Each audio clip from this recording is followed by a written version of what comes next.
Think for yourself.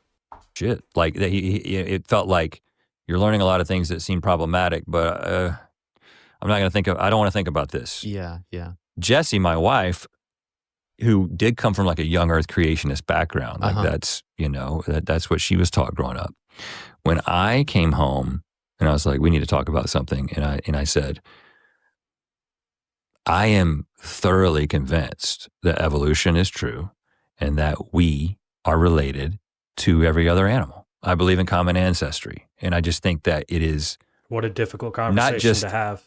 I sort of think it's true. It's just like my reading has led me to think that if this isn't true, then I actually can't determine what anything that's true. It's so overwhelming because I'd read additionally to that. She just starts crying. Always make sure that when you're exploring an idea that you explore both sides, right? Because then I'm not saying that red is incorrect here, but if you only explore the evolutionary side of things, then you're going to read all of the reasons that they believe that it is true. And it could convince you in a wrong direction. But if you only explore the Christian side of things, you're going to read books from people that believe it's true and read every single reason that they believe it's true. And it could convince you in the wrong direction. You have to approach things from a non-biased perspective and explore both directions and both angles of things so that you can come to an agreement within yourself so that you can find peace of what do I believe. I've heard this side, and sometimes it's more than two. Sometimes you got to read many sides to things, and you can take all of those ideas and all of those things and bring them to the center of yourself and find peace by going, I understand, I've explored every direction I could have possibly explored. I've heard every idea and theory about these things, and this is the conclusion I choose to come to.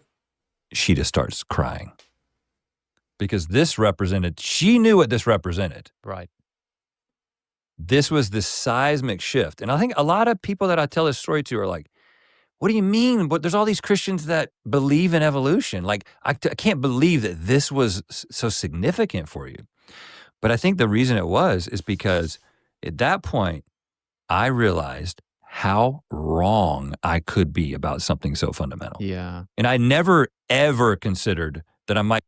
There's an interesting saying that I've heard that the people that you meet in life that act all puffed up and think that they know everything are usually the dumbest people. And the people that think that they know nothing and they're humble and they just think down on themselves are usually the smarter ones.